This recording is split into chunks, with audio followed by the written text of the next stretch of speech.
আল্লাহর বান্দা গরিব যুবক সন্তান মানুষের বাড়ি কাজ করে যা পায় তা দিয়া সংসার চালায়। আজকে বাজারে গেছে টাকা নিয়া বেতন নিয়া বাজার করবে, গিয়া শুনে আল্লাহর কালাম পাওয়া যায়, ঘরে রাখলে বরকত। আল্লাহর কালাম কোথায় বলে অমুক লাইব্রেরিতে যাও, গিয়া বলে ভাই এমন একটা কালাম আমি চিনি না, ঘরে রাখলে নাকি বরকত হয়। বলে হ্যাঁ। বলে না আমার একটা কালাম দেও। আল্লাহর কালাম টাকা দিয়া কিনিয়া বান্দায় মাথায় নিছে, বলে এটা নিচে রাখবা না, মাথার উপরে সম্মানে রাখবা।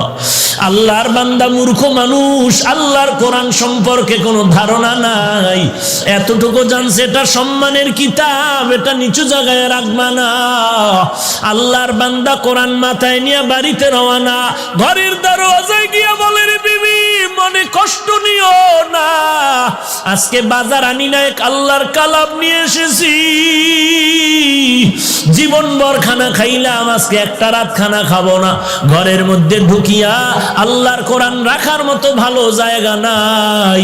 বলে স্ত্রীটা উঁচা জায়গায় রাখতে হবে, ছোট জায়গায় নিচে করা যাবে না। স্ত্রী বলে তুমি আমি গরিব, ভালো ঘর নাই কোরআন রাখার, ফিরাইয়া দাও তাড়াতাড়ি। বলে এই রাত্রে তো ফেরত দেওয়া যাবে না, যদি দিতে হয় তো কালকে সকালবেলা গিয়া ফেরত দিতে হবে, অন্তত আজকে রাত্রটা কোরআন নিয়ে আমাদের রাত কাটাতে হবে, তো কোথায় রাখবো? স্ত্রী পরামর্শ দেয় যেহেতু এটা বরকতের কালাম, অতএব আমি অর্ধেক রাত্র মাথায় নিয়ে দাঁড়ায় থাকি, তুমি ঘুমায় যাও, আর বাকি অর্ধেক রাত্র আমি একটু রেস্টে যাব, তুমি মাথায় নিয়ে দাঁড়ায় রাত কাটা। স্ত্রীর পরামর্শ অনুযায়ী স্বামীও রাজি হয়ে গেল।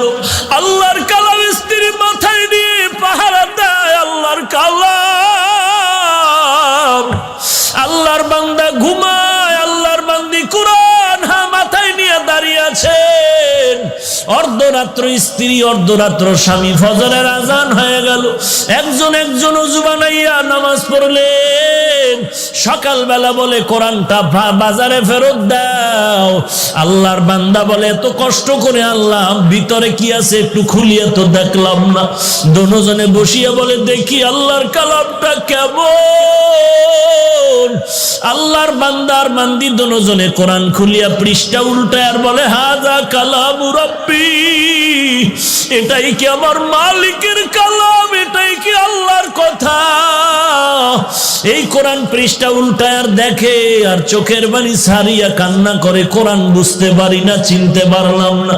আল্লাহ বলেন বান্দা আমার কোরআনের যারা সম্মান করছে আমি তোদের সম্মান বাড়ায় দিব। দুজনে পৃষ্ঠা উল্টানোর পরে স্ত্রী স্বামীকে বলে কি বুঝলা? স্বামী স্ত্রীকে বলে